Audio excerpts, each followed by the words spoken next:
Bom, galera, vamos lá. Aula sobre arte islamita, tá? É o módulo 9 e 10 do caderno 2. Na verdade, para alguns cadernos, apenas o módulo 9, né? Frente 2, História da Arte aí. Basicamente, o que a gente precisa analisar quando a gente vai trabalhar com a arte islamita ou arte islâmica, é a gente partir de alguns princípios, né? O islamismo, né? Ele nasce somente a partir do quê? Do momento em que Maomé, no século 7, ele estabelece, né, uma religião, um culto, né, a um Deus chamado Alá, e a partir de um livro, das escritas de Maomé, num livro chamado Alcorão, né, que segundo os muçulmanos, né, e a língua árabe significa a revelação, ele recebe as palavras reveladas por Deus, né, através de um anjo, que é o anjo Gabriel. Bom, antes disso, eu preciso voltar um pouco ali. Antes disso, precisa lembrar que antes do mundo islâmico tinha o mundo árabe. Esse mundo árabe pré-islâmico, anterior ao islamismo, ele era um mundo árabe voltado para dois grandes grupos que viviam nesse mundo árabe. Nós tínhamos os árabes do litoral, que eram excepcionais comerciantes, viviam do comércio, faziam trocas, vendiam, compravam, né? E viviam nos portos, né? Principalmente na região próxima ali à Península Arábica. E de um outro lado, eu tinha os beduínos, que são os árabes do deserto, né, que vivem em caravanas, andam pelo deserto, criam pequenas criaçõezinhas de animais, né, por exemplo, ovinos, né, vendiam, comercializavam cavalos, camelos naquela região desértica ali. Quando nós analisamos essa história do islamismo e pensamos no islamismo, eu preciso lembrar que essa lógica comercial, essa lógica de andar pelo deserto, de ir para um lado e para o outro, fazer o comércio, esses árabes que caminhavam pelo deserto, os beduínos, fazendo a venda de cavalos, venda de produtos que eram produzidos ali, né? Eles acabam criando caminhos e contatos com povos que estavam em volta deles ali. Então, a cultura árabe ela vai ser extremamente influenciada, extremamente construída a partir de vários povos com quem os árabes tiveram contato e acabaram o quê? Trazendo o conhecimento para eles ali. Bom, quando nós pensamos nisso, analisamos, né, essa lógica da cultura islâmica, como é que ela foi construída, como é que ela nasceu, eu preciso sempre voltar primeiro nessa construção de uma cultura, né, sincrética, misturada, trazida aí pelos árabes que tiveram contato com o povo persa, que tiveram contato com o povo bizantino, que tiveram contato com o povo grego, né? E se a gente não esquecer, e é bom não esquecer, a gente precisa lembrar que quando, na época da crise grega, do final da Grécia Antiga, já nas mãos dos macedônios, na mão de Alexandre o Grande, o Alexandre tinha pegado a cultura grega que ele tinha nas mãos ali, a cultura helênica, e tinha levado para o Oriente durante as suas conquistas territoriais, as suas conquistas imperialistas ali, né? E, de certa forma, o Alexandre acabou fundindo as culturas grega, helênica, com as culturas do Oriente, dando origem àquilo que nós chamamos de cultura helenística, né? Então, esse mundo árabe pré-muçulmano, que vem carregado de várias culturas, vários povos que se miscigenaram, se misturaram, né? E trouxeram para esses comerciantes árabes, para esses beduínos árabes, esses elementos culturais, eles vão formando uma cultura, como eu falei, miscigenada, uma cultura sincrética. Bom, o islamismo, que vai nascer com Maomé, recolhe essas culturas, recebe essas culturas, né, que vieram do mundo árabe, que vieram do mundo persa, que vieram do mundo bizantino, que foi conquistado pelos muçulmanos, né? E introduziram essas várias culturas, criando o quê? O pensamento, a vida cultural do povo islâmico ali, certo? Por outro lado, eu preciso pensar também que a religião muçulmana, a religião, né, ela foi influenciada pela religião hebraico-judaica e foi influenciada também pela religião cristã.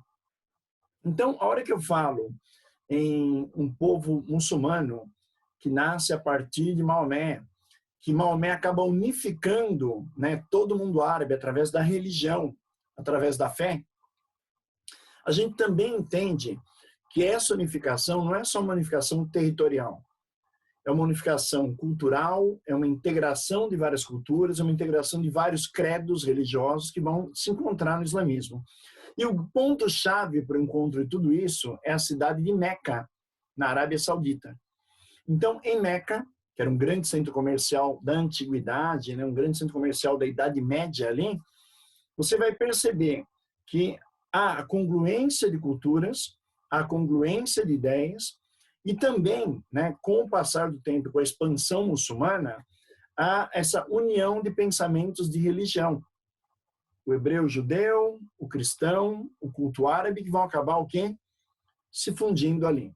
Então, uma informação básica, né? A cultura muçulmana é uma cultura original? Não, não é. Ela é uma fusão de várias culturas que vêm desde o mundo árabe pré-islâmico. A religião muçulmana, o islamismo, é uma religião original? Também não. Ela é uma mistura do judaísmo, do cristianismo e da antiga religião árabe, né, do politeísmo árabe, que foi reorganizado, reestruturado, como eu falei, pelas mãos do profeta Maomé, que estabelece as bases do islamismo a partir do quê? Da revelação, das palavras de Deus, segundo ele, que foram recebidas, né, no Alcorão, né? Basicamente, o que eu tenho que pensar? O Maomé em si, ele, profeta Maomé, ele não teve uma arte desenvolvida, né? Até porque, vamos pensar numa coisa, dentro do Islã, existe uma questão que é muito interessante, né? Que é a questão de não representar imagens, é proibido pelo islamismo. O próprio Maomé falou que a representação de imagens era uma idolatria proibida na fé islâmica, né? Então, os muçulmanos não vão criar estatuárias, não vão criar, eles muçulmanos, a ideia de pinturas muçulmanas, né? Representando o rosto, representando Deus, representando profeta, né? Na verdade, o que acontece é o seguinte, a expansão muçulmana vai acabar atingindo várias regiões. As regiões que o muçulmano acaba atingindo, acabam trazendo ideias de cultura, né? E o Islã acaba o quê? Pegando essa cultura e levando para outros lugares. Um exemplo, cultura persa. O muçulmano vai até o mundo persa, que é o Irã de hoje, traz todo aquele pensamento, aquela cultura, o modo de vida, o desenho, a perspectiva, tudo que os persas desenhavam, criavam, produziam ali, e depois dali os muçulmanos espalham isso para o mundo. Mas não que fosse uma coisa criada pelo Islã. O Islã apenas serviu como instrumento para desenvolver essa cultura, desenvolver esse espírito artístico que foi criado por vários povos, principalmente no caso original aí do povo persa, né? Bom, se a gente falar em arte islâmica e pensando que eu não posso fazer representações, eu não posso desenhar figuras sagradas, eu não posso esculpir figuras sagradas, a arte muçulmana se caracteriza basicamente por uma arte igual à bizantina, que era uma arte de decoração.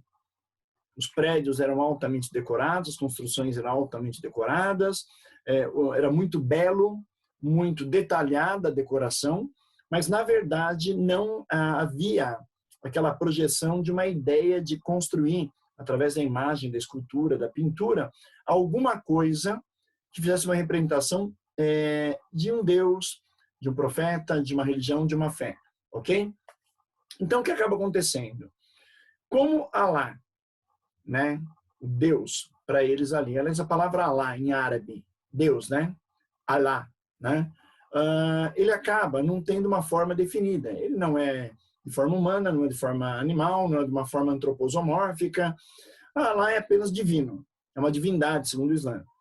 E se a gente analisar, a proibição da representação desse Deus e do próprio profeta de Deus, do último profeta de Deus, que segundo eles é Maomé, ela acabou sendo proibida. Isso não deixa a gente estudar, não traz para nós muitos elementos de pintura, de escultura.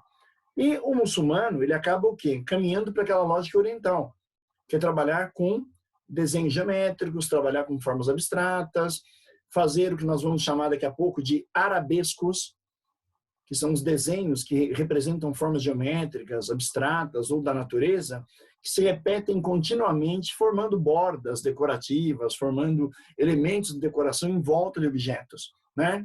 Um exemplo, né? É você pegar um tapete, né, árabe ou um tapete persa, e observar que o entorno do tapete ele é todo decorado com a mesma imagem, o mesmo desenho, né? Que pode ser geométrico, pode ser um desenho abstrato, pode ser até flores, frutos, folhas, né, desenhadas ali, decorando essa forma, né, de projeção de arte aí. Bom, o que vai acontecer? Se a gente for analisar, basicamente a resposta é uma só. O que o árabe, o que o muçulmano fez na sua arte? Ele fez uma arte para decoração, uma arte para chamar atenção para um lugar, chamar atenção para um detalhe, chamar atenção para uma tapeçaria, uma parede, uma capa de livro. E isso chega para nós no Ocidente quando os árabes tomam a Península Ibérica. Nós vamos ter uma invasão árabe na Espanha, lá vai ter um reino, né, que é o reino de Granada, né? Cria-se ali, né, o califado é um termo para reino muçulmano, é o califado de Córdoba. E dentro desse califado espanhol, né, você vai ver que é colocada essa ideia dos arabescos, desses desenhos, como elementos decorativos. Inclusive, uma coisa interessante, né? Em Portugal e na Espanha, os famosos azulejos decorativos das paredes, que eram feitos, né, desde o final da Idade Média, aquela coisa e tal, ganham o aspecto islâmico, ganham o aspecto árabe, né, de uma cultura de desenhos, de contornos, de representações geométricas, de figuras que são colocadas ali, né? Então, isso é extremamente importante dentro da cultura muçulmana, beleza? Bom, arquitetura, né, é a arte mãe típica do Islã, né? Basicamente, os muçulmanos se preocuparam muito com prédios, palácios, mesquitas, túmulos, né? E foram trabalhando em cima da construção desse tipo de elemento que tem as características árabes para chamar muito a atenção ali. Então, se a gente for analisar o exterior de um prédio muçulmano, o que ele tem? Ele tem o zimbório. O que é um zimbório? É uma cúpula. Tá? Lembra muito lá no mundo romano, no mundo bizantino, aquela abóbada, né? Que é aquele teto em formato de cúpula. É muito comum. E o minarete, que são as torres. Então, quando você olha um elemento cultural, um elemento arquitetônico de origem árabe, de origem muçulmana, é quase que uma obrigação, é quase que, de uma maneira geral, obrigado a se colocar o quê? Esses minaretes, que são as torres em volta do elemento que foi construído ali, né? Geralmente uma em cada ponta do elemento, né? São 4 normalmente ali. E, de um outro detalhe, aquela cobertura que vai sobre o teto, né, daquele prédio que tem a utilidade religiosa, política ou até funerária ali, né? Por dentro é muito interessante, né? Por quê? É um prédio por dentro que é todo decorado, todo ornamentado com os arabescos, né? É um prédio que tem alguns elementos específicos para você utilizar ele, principalmente na questão religiosa, principalmente na mesquita, mas por fora é uma arquitetura simples, não tem grandes detalhes, né? Tem a cobertura, tem os minaretes, né, que são características básicas ali, mas nada fora do comum. O exterior é diferente. O exterior tem essa questão de você observar ele com os detalhes que são aplicados, desenhados, as formas geométricas, os elementos naturais, que são colocados como elementos decorativos ali dentro de uma mesquita, de um palácio ou até de um túmulo funerário, né, de origem muçulmana. Mesquitas, mostrando aqui uma famosa, essa aqui é a mesquita do Domo Dourado, né, a mesquita do Domo que está em Jerusalém, né. Para o muçulmano, construir uma mesquita, e você pode observar que essa tem muitos elementos decorativos em arabesco, né? Essas formas repetidas que se encontram em toda a beirada da mesquita, decorando a mesquita, né? Ornamentando ela aqui. O muçulmano coloca claramente, né? Que mesquita não é uma igreja. Tá? Igreja é onde você reza, é onde você tem a morada de Deus, né? Para o muçulmano, a mesquita é um lugar de prostração. É o lugar onde você entra para orar e você se prostra perante Deus. Ou seja, onde você ajoelha e se coloca aos pés de um Deus. Mas não é a casa dele, é apenas um lugar onde os muçulmanos se reúnem, né? Então, esse tipo de mesquita que vocês estão vendo aqui é uma mesquita sarracena. ela é muito comum dos povos que ocuparam o norte da África, aquela região da Península Ibérica, Espanha, Portugal, e da Península Itálica. Se a gente observar a construção dela, a arquitetura dela, ela é extremamente simples. Se você comparar ela com a Basílica de Santa Sofia, no Império Bizantino, que nós vimos, ou comparar com a Igreja de São Pedro, no Vaticano, é uma simplicidade gigantesca isso aqui, né? Mas, simples por fora, ornamentada de uma maneira simplória também por fora, apesar de muito bonita, e por dentro, extremamente luxuosa, decorada, com todo o requinte da decoração árabe, da decoração muçulmana ali, certo? Esse lugar onde os muçulmanos colocam a ideia da oração, originalmente, o muçulmano entrava com seu tapetinho debaixo do braço, colocava no chão, procurava a Qiblá, olha o nome, Qiblá, que é uma parede da mesquita específica que é virada em direção a Meca, em direção ao Oriente. Então, sempre que se constrói a mesquita, existe uma parede especial que está voltada para o Oriente. Essa parede, a Qiblá, né, é o sentido para onde eu vou fazer as minhas orações, ou seja, eu, muçulmano, entro, procuro a parede mais ornamentada, mais decorada e preparada para receber as minhas orações, viro em direção a ela, me prostro, joelhos no chão, abaixo e faço minhas orações. Por que ela está voltada para Meca? Deixa eu explicar isso. Em Meca existe um lugar sagrado, né, chamado de Kaaba. É um prédio que vocês já viram em programas de televisão, já viram em entrevistas, programas jornalísticos, né, em que esse prédio, a Kaaba, é um prédio que, na verdade, significa em árabe cubo, é o cubo sagrado, a Kaaba. Esse cubo, essa Kaaba, fica no meio da cidade de Meca, no centro de Meca. Em volta dele tem uma grande mesquita. Os muçulmanos vão para lá fazer a peregrinação. E lá, segundo eles, é um lugar sagrado. Por quê? Antes de Maomé, na Kaaba, se guardavam os elementos politeístas árabes. E depois de Maomé, depois da formação do Islã, lá se guarda uma pedra negra, um monolito, uma pedra que caiu do céu, né? A gente pode falar que é um meteorito, né? Essa pedra caiu do céu, foi encontrada, levada e colocada na parede interna da Kaaba. E ela representa um sinal da existência de Alá, um sinal da existência de Deus, onde os muçulmanos vão até lá para fazer suas orações, para fazer adoração ao Deus Alá. É claro que você estando aqui no Brasil, por exemplo, né, você precisa também fazer lá as obrigações muçulmanas, né? São 5, e uma delas é fazer as orações em direção a Meca. E aí, basicamente, eu entro numa mesquita, olho em volta dela, procuro a parede, que é a Qiblá, e lá eu consigo o quê? Direcionar as minhas orações para o Oriente, ok?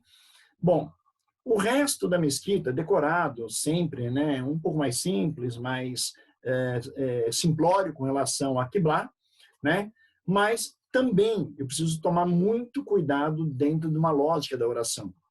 Imagina que você está numa mesquita orando em direção ao Oriente. Tem uma parede decorada para você seguir a direção dela. Nessa parede há um nicho. Para quem não lembra o que é um nicho, é como se fosse um vão colocado na parede. Os católicos, né, têm esses nichos na igreja onde são colocadas as imagens de santos. Os santos são colocados ali, as imagens sacras, né? E nesse nicho, que a gente chama de mihrab, o muçulmano vira para a Qiblá, para a parede, olha para aquele nicho e mentaliza Meca, mentaliza a Kaaba, mentaliza a cidade sagrada. E ele faz suas orações sempre na direção da Qiblá, olhando para Mihrab e mentalizando o quê? O centro da religião muçulmana, que é a cidade de Meca, onde começou tudo com Maomé, onde iniciou-se a religião muçulmana ali. É muito interessante porque nós estamos dizendo que esse muçulmano, ele está entrando numa mesquita em qualquer lugar do mundo, não importa onde. Aqui no nosso caso do ABC, A mais próxima é a Mesquita de São Bernardo do Campo, que eu vou mostrar para vocês depois, durante a aula, as aulas aí. E lá eu entrando, né? Não preciso mais levar o meu tapetinho. O mundo se modernizou, lógico, né? Lá você entra na mesquita, ela é toda carpetada com carpete vermelho. Esse carpete tem umas listas no chão, delimitando o espaço de cada pessoa que vai entrar ali para as orações. Os homens se separam das mulheres para as orações, é separado, né? E lá todos se voltam em direção a Quiblá, ou seja, em direção ao Oriente. E no seu olhar, na hora da oração, eles procuram o nicho, aquele recorte profundo na parede, que não tem nada dentro dele, na verdade, é apenas um nicho, apenas um recorte na parede, apenas um lugar que você poderia até colocar um objeto ali, mas não tem. E que você vai orar olhando para aquilo, mentalizando estar em Meca, estar na Terra Sagrada, estar ali perto da Kaaba, né? Esse prédio que representa toda a religiosidade islâmica, todo o pensamento islâmico ali. Bom, duas imagens que eu estou mostrando para vocês aqui. Essas duas imagens são minaretes, são torres usadas na construção muçulmana, né? Então nós temos aqui um minarete mais tradicional à sua esquerda, né, na tela do seu computador, que é um minarete muito comum, né, nas mesquitas, nos palácios árabes e tal. Ele tem uma função muito interessante, né? Religiosamente, as pessoas subiam nesse minarete, iam até lá em cima, e de lá proferiam as palavras do Alcorão, para que todos que estivessem em volta da mesquita, do prédio sagrado, ouvissem, no horário das orações, se ajoelhassem, se prostrassem e acompanhassem as orações. É muito bacana, muito interessante. E o segundo, esse formato, né, espiral, ele também é um minarete, também é uma torre muçulmana, um pouco diferente, mas com a mesma função. As pessoas sobem, de lá de cima fazem as suas orações, o pessoal embaixo ouve, repete as orações, e é como se fosse um ponto-chave que mostra a localização da mesquita para todo mundo que está em volta saber onde ela está, e a partir dali partem as orações. Uma coisa que é muito legal da gente pensar. O Alcorão, assim como a Bíblia, né, o Velho Testamento principalmente, ele não foi feito para ser lido, né? Ele foi feito para ser cantado. São cânticos, né? Então você lê o Alcorão numa lógica de pronunciar as palavras do Alcorão melodicamente, né? E por isso que sai aquele som que vai emendando as palavras, uma sonoridade muito interessante, né? E que a Bíblia também faz isso. A gente lê por força da modernidade e tudo, mas os mais antigos liam a Bíblia, pronunciavam a Bíblia quase que num cântico, né? Quem frequenta a Igreja Católica sabe que os padres fazem isso até hoje, né? Eles vão ler um trecho bíblico e eles acabam o quê? Fazendo essa leitura meio melódica daquilo ali, né?